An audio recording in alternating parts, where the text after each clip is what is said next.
Chapter 35. The girl watched Anders sleeping in his purple sweater, lay now across 4 seats at the back of the bus, hugging his bottle of whiskey. Only they were there. The other passengers sat near the front, and somewhere in the middle, hunched forward eating pieces of fried chicken, was a fat man and his wife. "We're off!" a voice said. "Finally, we're off!" They moved with the flow of traffic, and some passengers were being daft, booing whenever the bus slowed, cheering whenever it set off again. But soon the bus had stopped completely, and everyone sat silently holding their chairs, listening to the angry driver. "Look where you're going!" he yelled, swearing at a group of teenagers in the road. "Move!" Anders was swearing too. He'd fallen now and was opening his eyes, looking up at the girl, with his cap askew. "You okay down there?" She said, looking over her seat, laughing into her hands. "You look familiar," she said, trying to control her laughter. I get that always, he said, and he picked up his whiskey and sat facing her. "You're the one, aren't you?" she said. But he didn't answer. He just put on his dark glasses and moved his hand in circles on the window, clearing away steam, watching the bus shelter disappear into the background. What's your name? He said. "Deborah," she said. "But I hate it like that. Call me Debs." She laughed into her hands again. "You're Anders, right? Or is it Andros?" Andros, he said, looking through the window. Call me Andros. She chewed bubble gum and looked at him. "I read about you in the paper." Did you? He said. And where are you heading? "Brisbane," she said. "And you? Where are you heading?" Gatton, he said. A farmer there owes me money. He burped, quietly tasting whiskey. Then, using his sleeve, he cleared more steam from the window. "Oh, I see." What about you? He said. What are you doing in Brisbane? "I'm doing a pantomime." She watched his face on the window. "Aladdin. You ever seen it?" What? He said, and they drove faster now, taking different roads, long country roads, that Anders recognised, that he drove down hours earlier. "Are you okay?" she said. "I was saying about Aladdin." Yeah, sure. He angled his face to see further down the road, but there was nothing, just rain and dark forest. Robin Williams, he said. "That's the cartoon," she said, laughing. "I'm in the panto." He wet his mouth with whiskey. Oh, he said, moving with his stuff, moving slowly across the seats towards an emergency exit. Oh, he said again, now looking at her, but she was so giddy telling about the pantomime, she barely noticed. "We're doing the Princess Theatre," she said. "December 10th to Christmas Eve." She pulled her bubble gum, coiling it around her finger. "It features some big names." She felt underneath her knees for her script. "You know, Jason being one of them." She made circles with her finger to unwind the gum. "Jason bloody Donovan." She paused, but he said nothing. "Yep." She was looking at her script. "He's an Aussie legend." Who? Anders said. "Donovan," she said. "What we're talking about."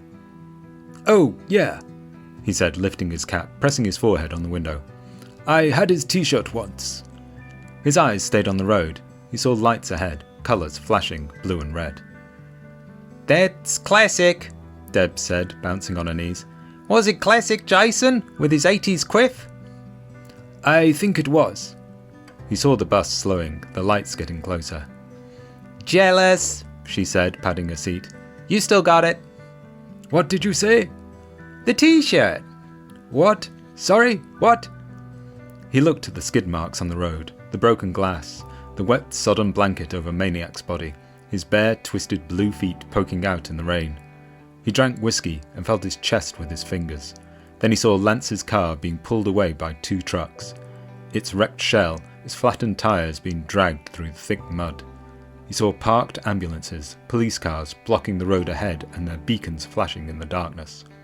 And then paramedics rushing about in green uniforms and police officers in Stetson hats and waterproof ponchos. "Bummer about the t-shirt," Deb said. Yeah, Anders said as the bus stopped. Bummer. One by one, the passengers began standing near the front, rubbing the steam from their windows, ducking, looking at the cars and officers and Maniac's bare feet.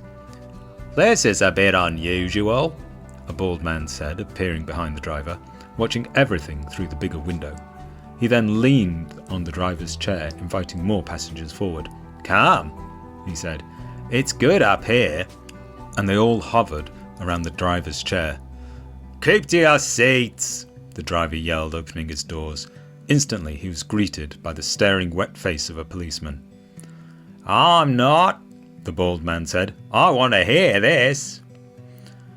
"What happened here?" the driver asked the officer. "Yeah," the bald man said behind him. "We'd like to know." The officer looked up with his flashlight. Rain poured over his Stetson and down his poncho.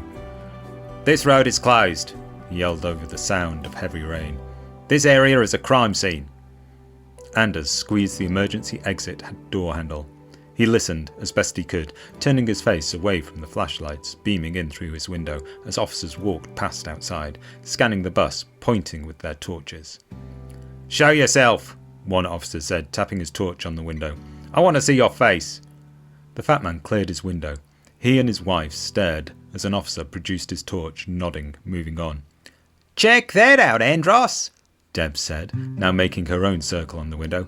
"That guy looks dead." More passengers advanced towards the front, leaning forward, listening to what the officer had to say, lingering over the bald man. "Make a line behind me," he said. "Go on now, officer, when you're ready."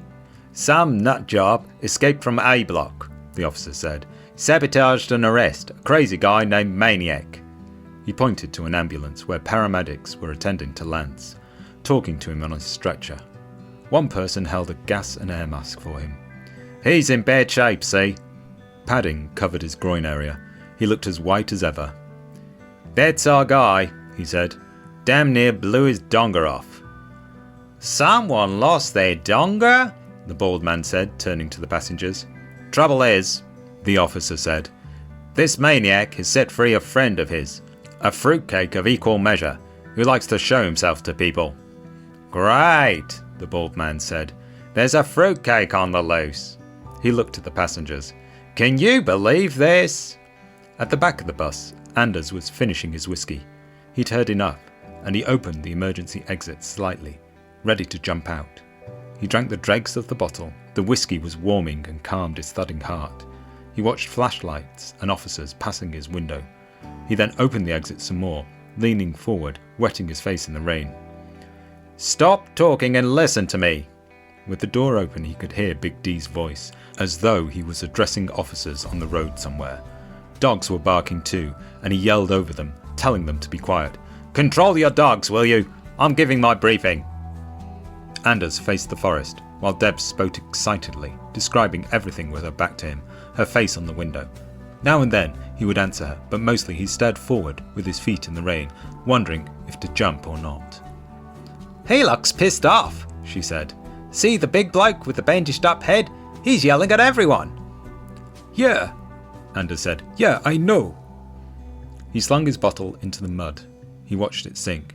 Then he took his backpack and held it over his knees. "Hey, D," he heard an officer say. Hey, Big D." "What? What is it?" "I'm addressing my troops. Can't you see that?" "Sorry, D, but are we spot checking this one?" "God damn these rookies," Big D said. And overhearing this, the bald man punched the driver's chair and turned around. "They're checking the bus," he announced. "They're checking the bus, and that's just great." Anders leaned forward. Just jump, he thought. Jump and run. Straight into that forest. They'll never find you. "Stop looking at me, rookie," Big D said. "Is it going to Cairns or not?" Anders was almost ready to jump, but he paused, and over the sounds of the rain and barking dogs, he waited, listening for the rookie's answer. "No, not this one, D. Not this one." "Quit disturbing me then," Big D yelled. "Now listen in, boys," he said. "I'm convinced he's heading for Cairns. He got himself a lover there named Lindsay."